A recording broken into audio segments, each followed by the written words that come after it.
There were no locked doors in Nathan's house. No passwords either. Phones were face up, emails were open, and shared devices littered the living room like the architecture of a transparent marriage.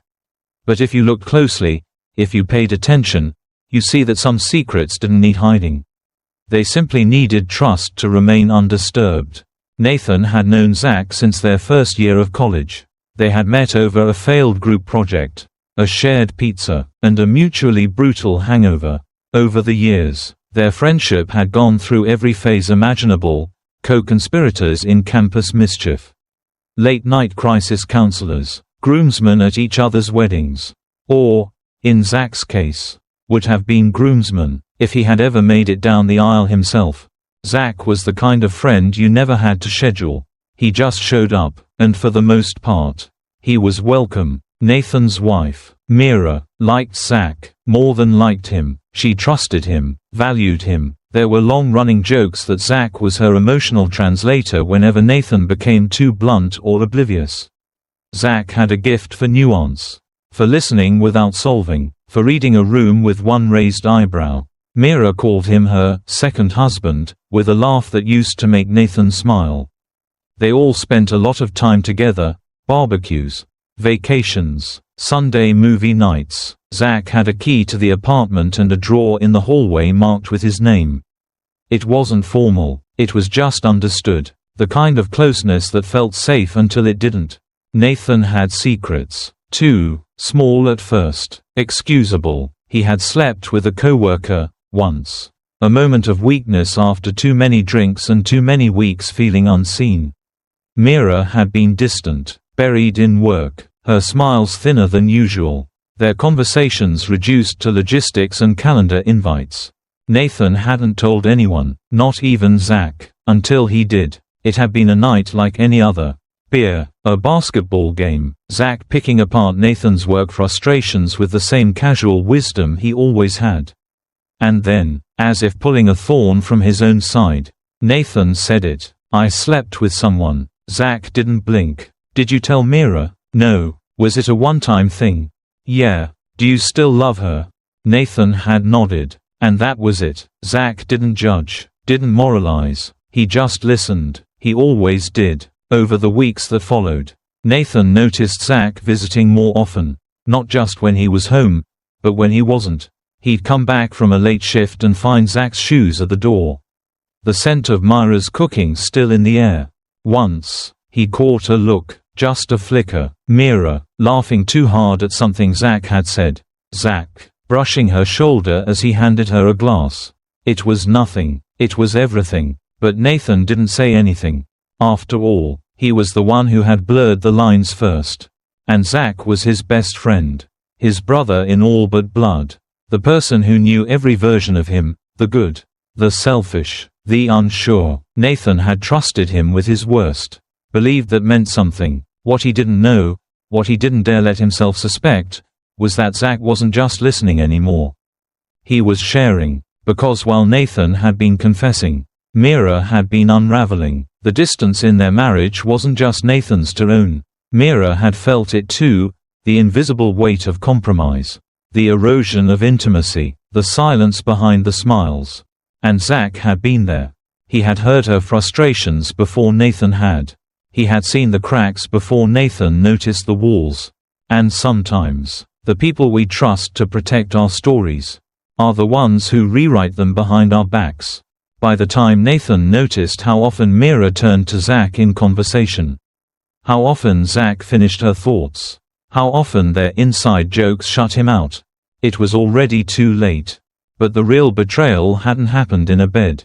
It had happened in a living room full of shared silences, in unguarded laughter, in late-night conversations on opposite ends of the same couch. It was friendship without borders. It was marriage without clarity. It was trust, without passwords. And no one had changed the locks. Nathan had always believed that if you told someone the worst thing about yourself and they stayed, it meant something. So when he confessed to Zack about his one-time affair with a coworker, he expected guilt, maybe silence, but never judgment. And Zack delivered. No lectures, no raised eyebrows, just quiet nods and a neutral, Steady gaze. That's what best friends did. They held your shame without flinching. But there was something else in Zack's silence that Nathan didn't register at first, a stillness. A shift, something unspoken, maybe even strategic. That night, as they clinked beer bottles in a dim kitchen, Zack said, "You need to be careful. Not just for Mira's sake. For yours." It sounded like loyalty. It wasn't. In the weeks that followed, Zack's presence increased subtly. Mira casually mentioned he had come by to help her with the internet router. Another time, the dishwasher, it was leaking again, she said over dinner. Nathan, distracted and buried in deadlines, nodded without looking up. Zack had always been handy. He didn't think to question it. But patterns started forming. Zack's visits coincided almost perfectly with Nathan's absences. Mira's mood shifted.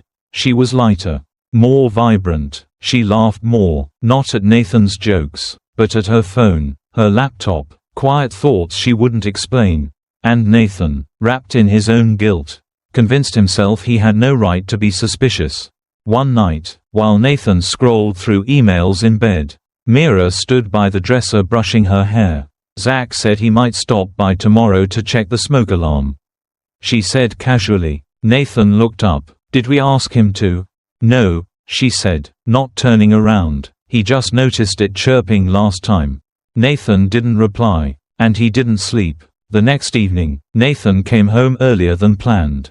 The house was quiet. Mira's laughter floated down the hallway. She was on a video call. He stepped into the bedroom slowly. She closed the laptop too quickly. "Hey," she said, startled but composed. "Didn't expect you back so soon." "Me neither," Nathan replied, his voice even. He didn't ask who she was talking to. He didn't need to. He already knew. That night, over a half-eaten dinner, he brought it up. "I've been thinking about what you said. About Zack." Mira blinked. "What about him?" Nathan put his fork down. "He's been around a lot lately." She shrugged. "He's your best friend. Is he still just that?" A pause. Then, too quickly, "What do you mean?" Nathan shook his head, more tired than angry. "I mean, I told him something I haven't told anyone. And now he's everywhere." Mira's eyes narrowed. "So you cheat, then accuse me of something?" "I'm not accusing, I'm observing. You're projecting," she snapped. And maybe he was. Or maybe, just maybe, they were both standing in the middle of a marriage where the walls had become mirrors. Two people, one friend, and too many unsaid things between all of them. By the end of that week, Nathan noticed Zack no longer knocked before coming in. Mira no longer waited to explain. And Nathan, he no longer wanted the answers. Because when everyone is guilty, the truth stops mattering. All that's left is the performance. And they were all playing their parts beautifully. The hotel room was too white, too clean, the kind of sterile that made Nathan feel like a guest in someone else's mistake. He sat on the edge of the bed, tie loosened, laptop open, fingers hovering above the keyboard. The meeting had gone fine. The client was polite, the contract promising, but the whole time, something kept tugging at the back of his mind. A name, a look, the timing of too many smiles. He video called Mira at 10:02 p.m. her time. The screen lit up after a few rings. Mira appeared, propped up against pillows, the room dim. She looked relaxed, hair loose around her face, wearing the sweatshirt he'd left behind last fall. "Hey, stranger," she said with a sleepy grin. "Hey," he replied, trying to match her ease. "Just got back. Long day." They talked about mundane things. The dog next door still barking. A new Thai place Mira wanted to try. Zack had apparently dropped off a charger Mira said she forgot at his place. Nathan tried not to react to the mention. "Sounds like he's been helpful lately," he said casually. Mira nodded. "He always is." The conversation thinned after that. A few chuckles, a long silence, but they both stayed on, as if timing the goodbye would somehow make it feel more normal.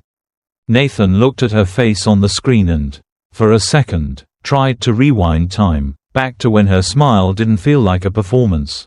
When Zack was just a friend, not a frequency. He softened. "Good night, babe," he said quietly. Mira smiled. And then she said it. "Good night, Zack." Nathan didn't respond. The screen went black. But the word kept ringing. Not just because of what it meant, but because of how naturally she said it. As if her body knew before her mouth caught up. Nathan stared at his own reflection in the dark screen. His face looked unfamiliar. There was no rage, just silence. A silence so loud it cracked something beneath his ribs. The laptop remained open. The call was technically over. But the call wasn't what mattered anymore. She didn't call him the wrong name because she was distracted. She called him the wrong name because, in that moment, she forgot who she was talking to. And that was worse. Nathan closed the lid slowly. He didn't throw anything, didn't pace. He lay back on the bed and stared at the ceiling, like it might rewrite the last 2 minutes of his life if he looked long enough. But ceilings don't lie, and Mira had. The next morning, he skipped breakfast, didn't text, didn't call. He walked through the city like a man newly amputated, his body moving without full belief in its own shape. The betrayal wasn't a knife. It was a whisper, and now that it had a name, it couldn't be unheard. Later that afternoon, he opened the laptop again. Not to work, just to stare at the login screen. He didn't need to check messages. He didn't want to look through histories or emails. The truth had already been spoken. Not by confession, but by muscle memory. And somewhere, across the quiet domestic distance, Mira might still be brushing her hair, laughing softly to herself, not even realizing what she'd done.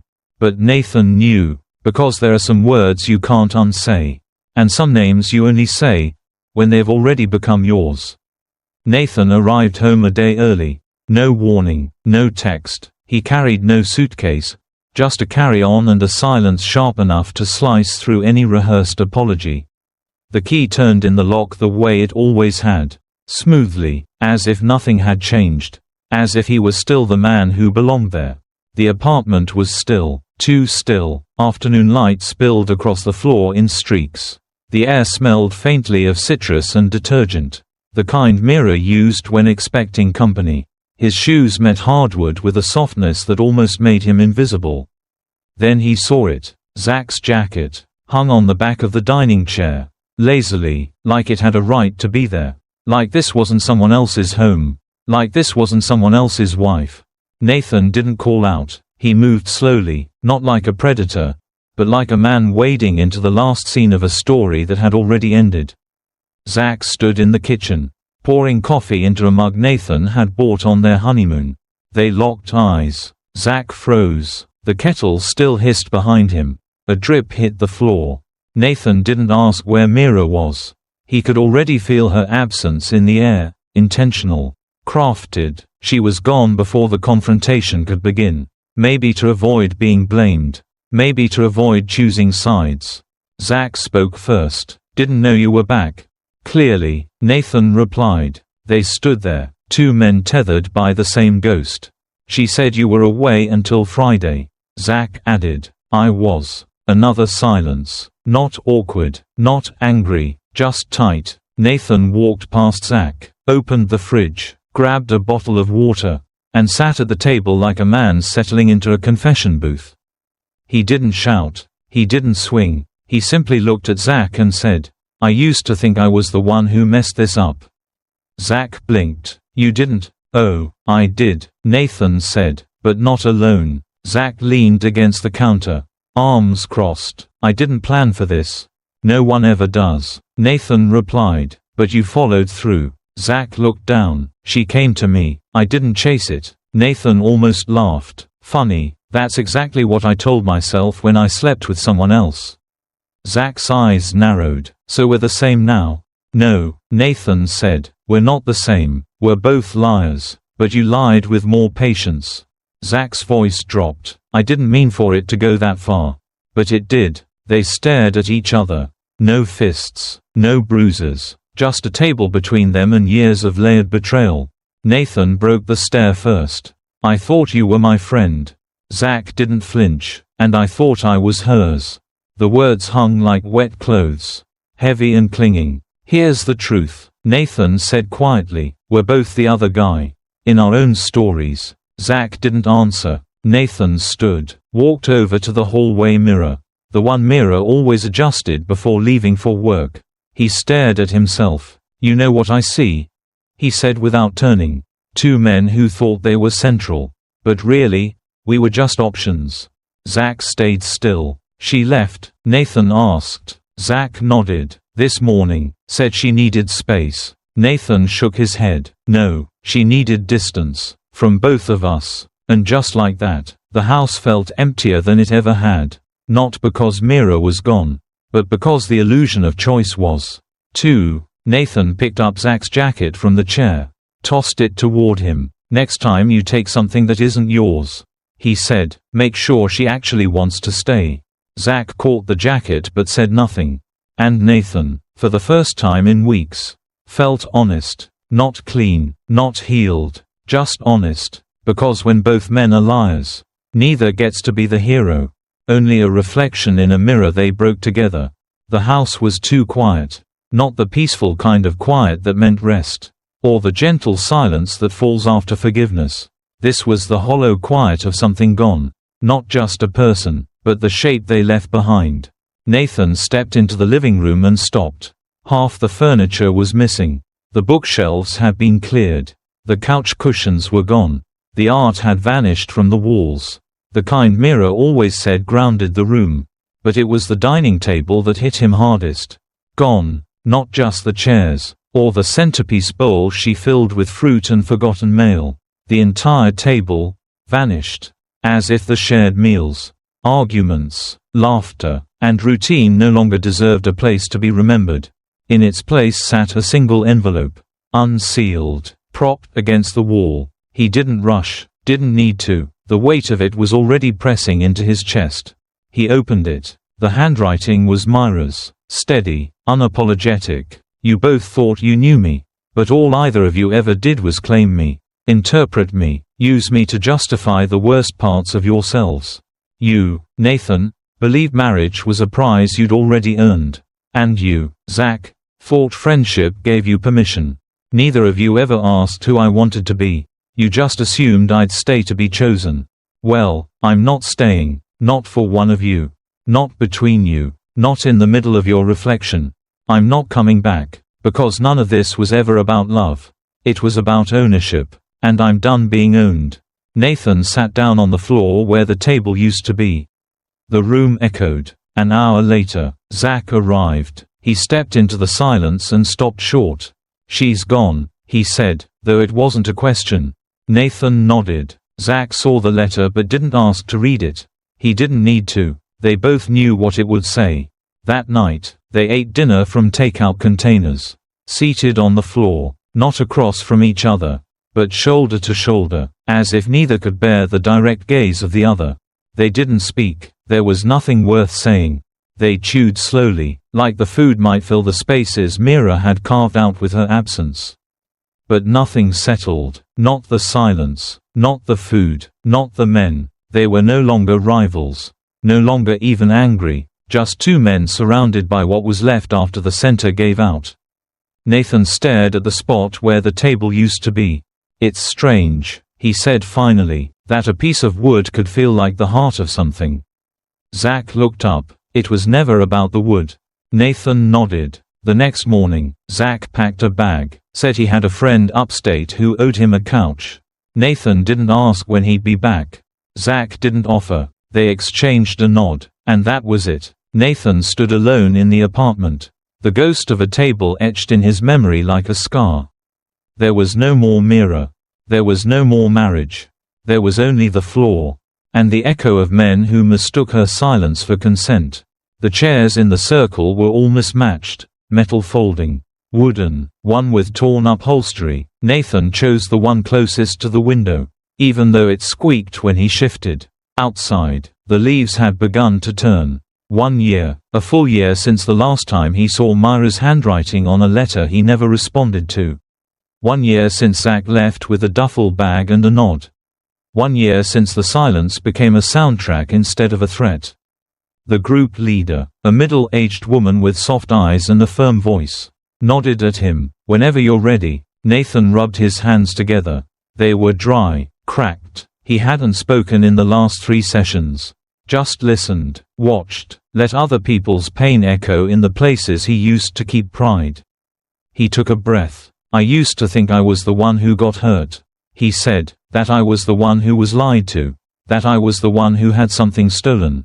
Silence. Then he continued, but the truth is, we were all lying. Me, Zack, Mira, maybe not always with words, but with what we withheld. With what we let fester. With how we treated love like an inheritance instead of a choice. Someone across from him, an older man with a nervous knee, nodded. Nathan went on, I cheated first. One night, one mistake. I told myself it didn't count because it didn't mean anything. Zack was my best friend. I told him everything, even that. And Mira, she was already gone before she ever left. We just didn't say it out loud. He looked down at his hands. The real betrayal wasn't what any of us did with our bodies. It was what we stopped doing with our hearts. We stopped choosing each other. Stopped telling the truth. The leader asked softly, what do you think you lost? Nathan didn't answer right away. Then, not Mira, not Zack, not the marriage. I lost the version of myself I thought was better than them. That sat in the air like smoke. He laughed once, a dry sound. It's funny, when Mira left, I thought she'd broken me. That she'd given up on us too easily. But now I think, she was the only one who ever got out with her dignity still intact.